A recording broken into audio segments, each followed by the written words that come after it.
Hello Facebook, hello YouTube, what's up everybody? It is Reuben. I am back with another Reuben report, and today I'm going to do the video that I promised to do over the weekend. Sorry I couldn't do it. I had a lot of different events and just other priorities that I had to attend to, and I figured that, especially after all the feedback that I've gotten on two different posts from the different Facebook groups, that, you know, if I saw a couple outliers say, hey, my chain lasted over 7,000 miles, or my chains lasted 11,000 miles. I thought to myself, you know what, let me just tighten this thing up one more time, ride it to work.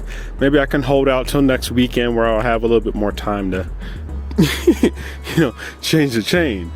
And I just got back home. Literally just got back home about 20 minutes ago. We rode, from the last time that I filled up, we rode about 30 something miles. So I put about 60 miles, back and forth from work. We're about 1,845 miles, okay, in total. And I kid you not, right? I just parked the bike. I did not mess with the chain at all. I want y'all to see it.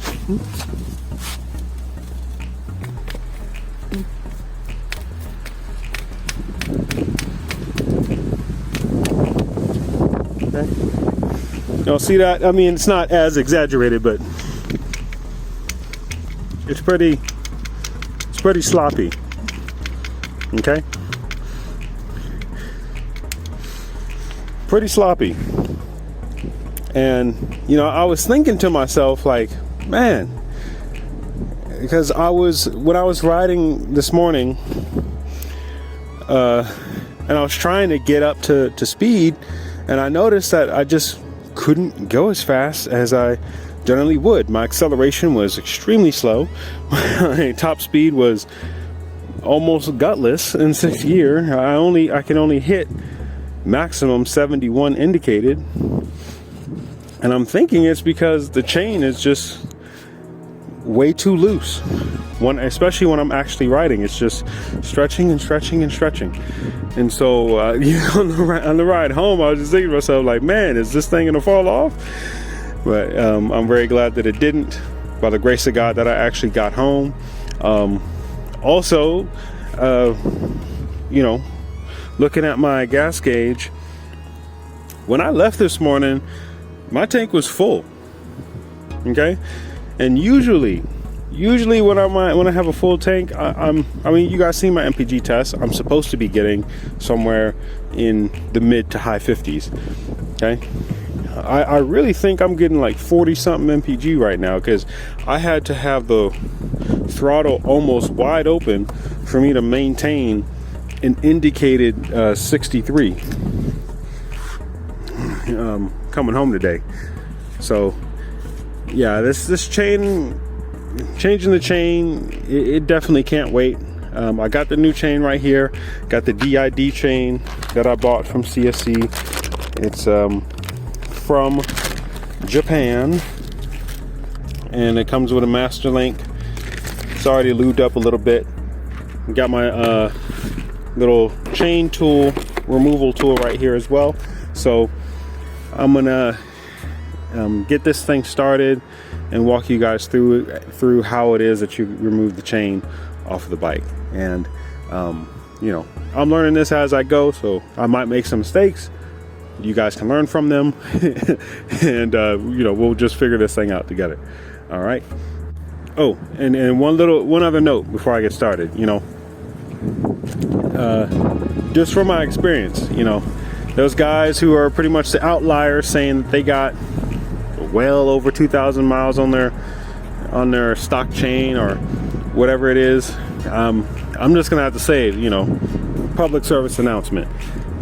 If you buy this bike, matter of fact, if you buy any of these Chinese bikes, whether it be this one, RX4, TT250, SG, whatever it is, if you have it and you've gotten to 1,500 miles, okay, just pray to God that your chain doesn't, develop a mind of its own and wants to just start living its own way. you know, stretching out whenever it wants to, and having you lose power and lose acceleration. Because especially with this bike, it's already not that fast. Okay, and I was, you know, riding on the back roads, basically, especially on the back roads where I'm at. People look at me as, oh, you're on a motorcycle. They expect me to be able to go faster than it is that I actually can go. And it's, you know, again, this bike's not that fast. And when I have my power restricted even further with a chain that has a mind of its own, you know, that's even more, you know, like dangerous in my opinion, and underwhelming. So I wouldn't, you know, gamble with the stock chain.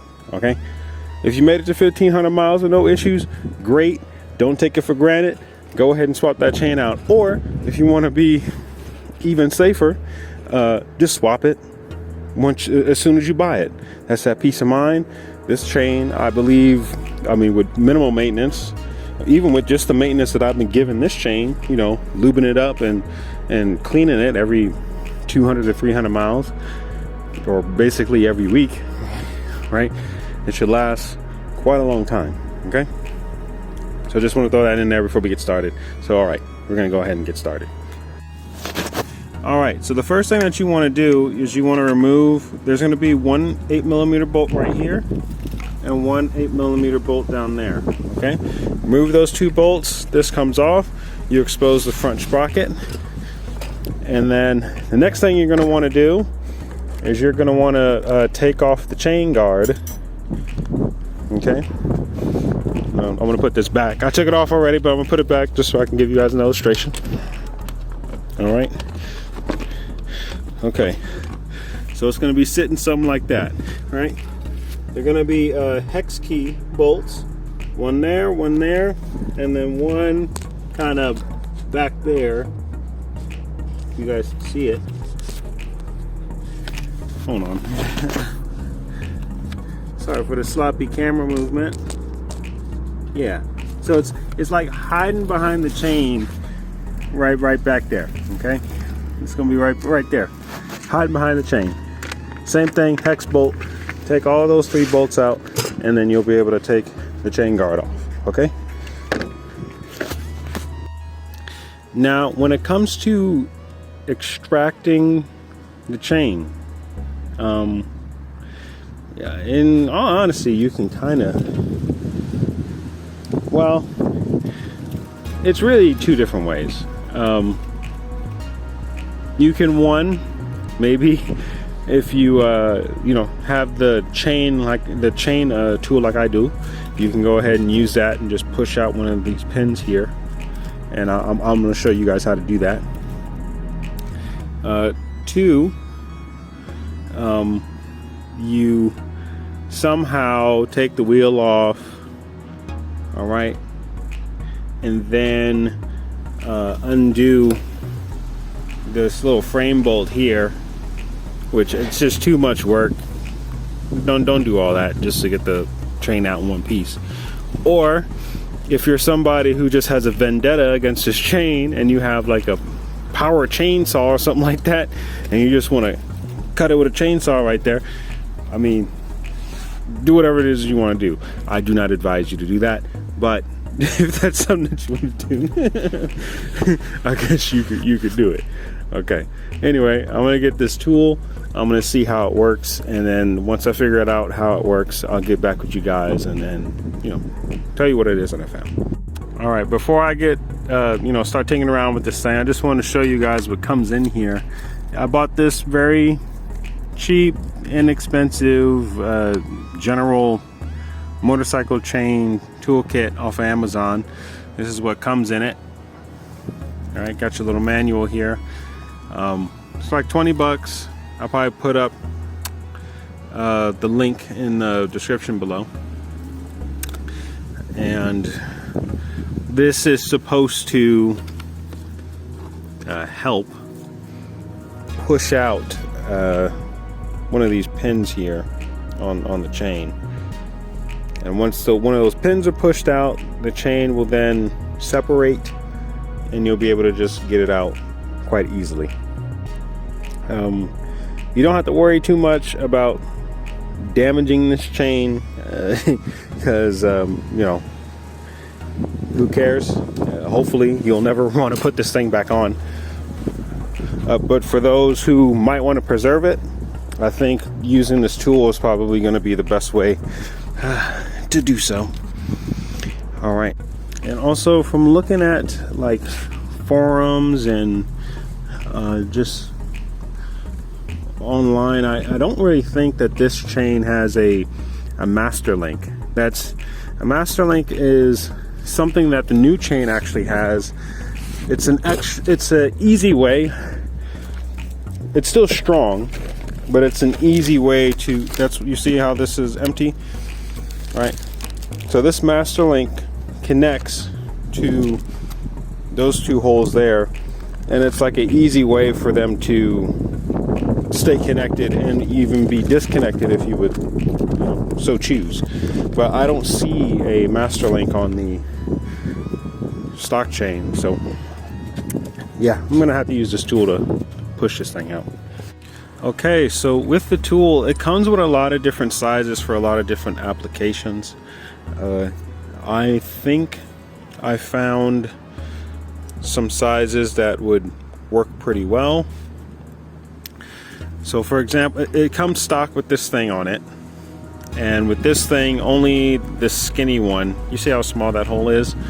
Now you can get the bigger ones, and what you got to do is you got to unscrew this top piece, and once that comes out, you put the, you know, the thicker, I don't even know what to call it, but I guess the thicker push rod thing in there.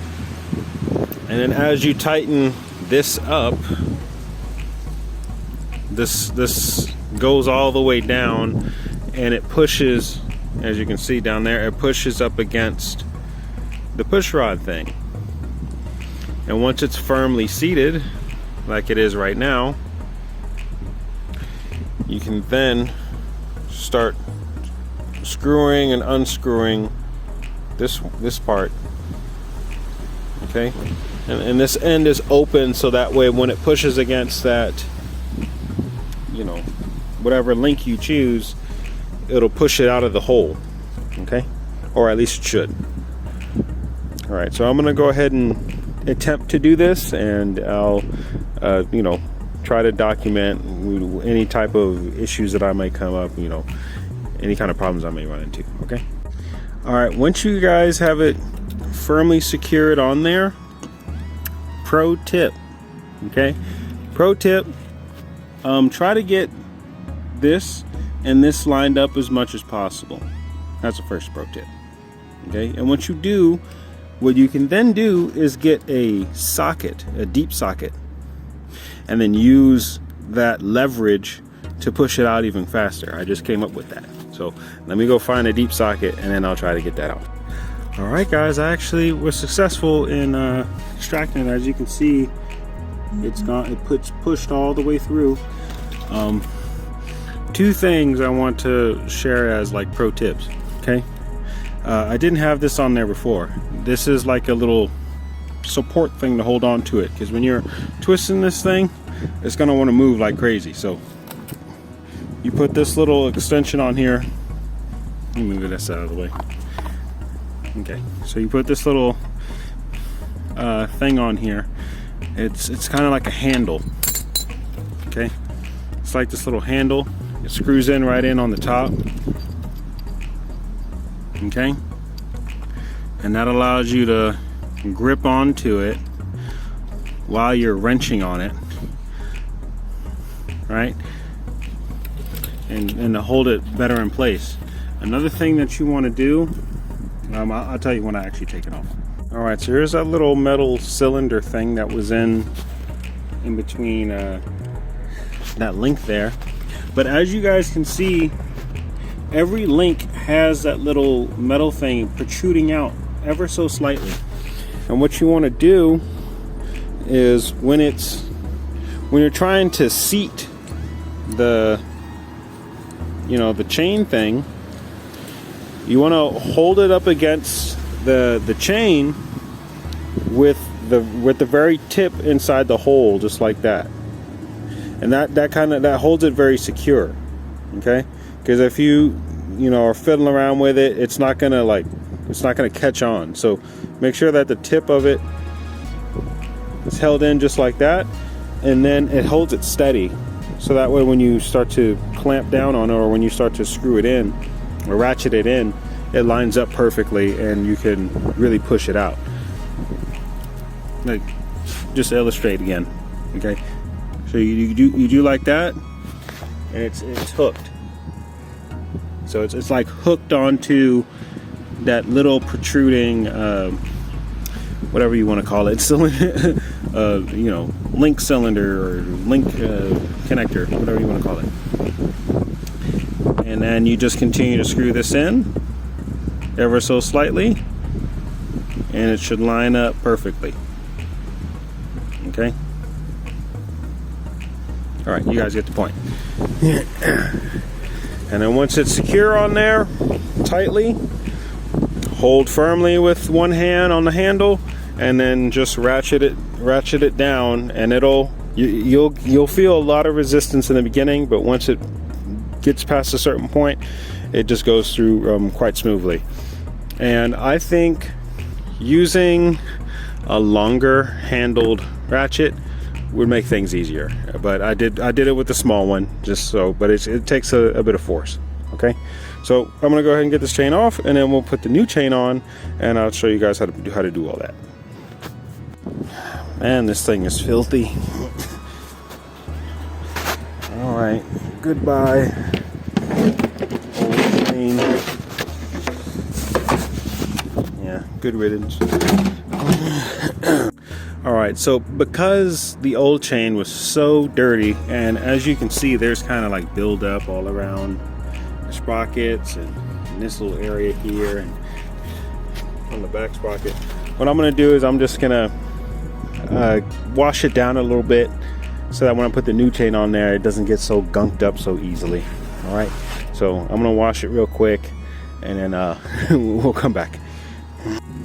Alright guys, the area is clean. I actually got a little carried away. I decided to just give the whole bike a bath because it needed it. Saw bug splatters and stuff all over here and all over the windshield, but it's pretty clean now. Alright, anyway, I'm going to go ahead and grab the chain. I'm going to throw it on here, and we're going to see how that goes on. Alright, I finally managed to get the chain on there. I want you guys to pay attention to a couple of things, right? So on one side, you're going to route it through here and up this way. The other side, you're going to route it from this way and up this way. And you should meet somewhere in the middle. So you guys can see this one right here. It's not done in all the way yet. I didn't get there yet.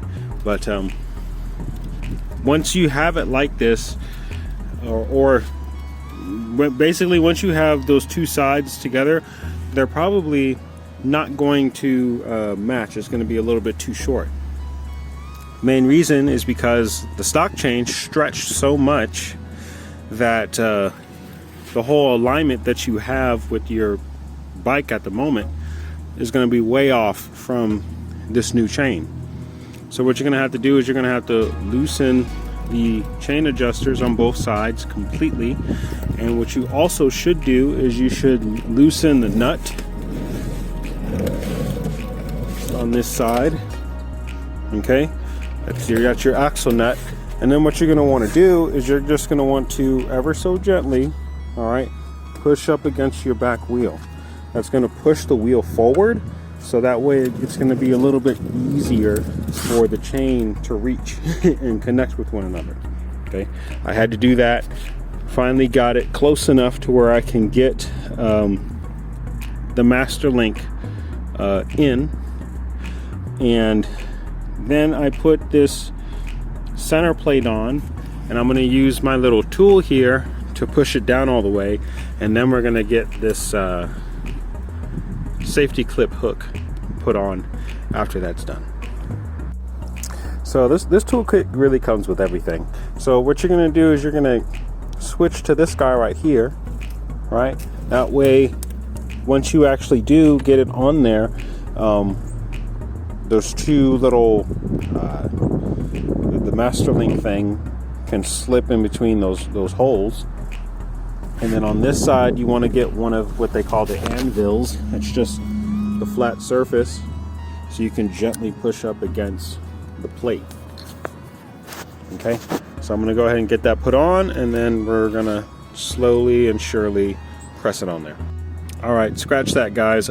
Don't get the flat anvil. Get one that's a little bit narrower, because pushing, as you guys can see, pushing in between, it kind of overlaps on the holes, and you don't want that to happen, because you want to be able to push up against it and it go right in between, so that these things can push out on those. Okay, so let's see, we should have, yeah, this one will do. It's a little bit narrower. We'll try this one. All right, yeah, that worked out a whole lot better. Right in there.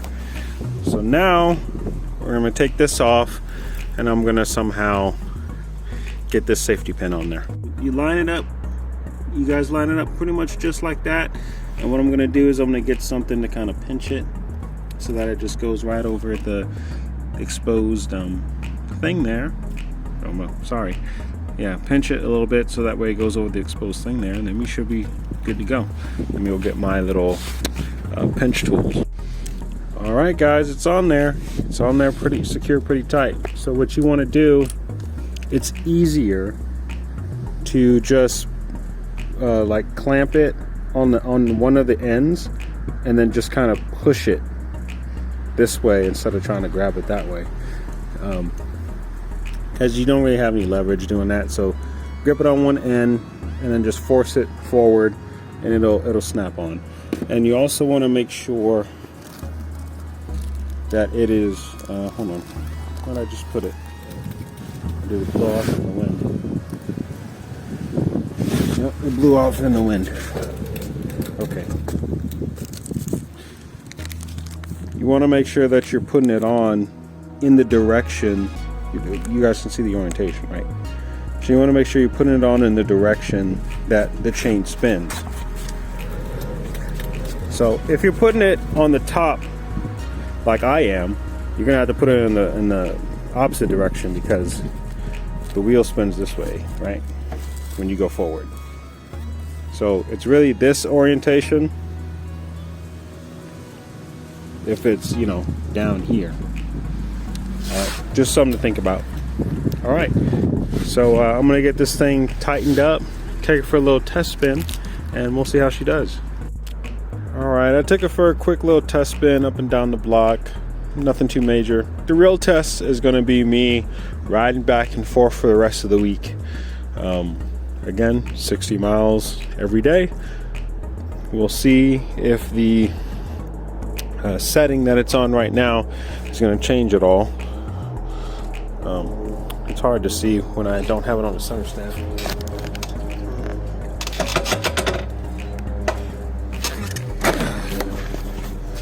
All right, yeah. I have the setting, you know, pretty much where I want it, and we'll see if it stays. And if it does, great. And I really hope that I don't have to adjust this chain, you know, like crazy with the other one that I was doing. All right, guys, well, that's pretty much it. That's how you change your chain. That's how you know, you put on a new one. And I hope you find this video helpful. Yeah, stay safe out there, guys. Ride safe. Until next time, peace.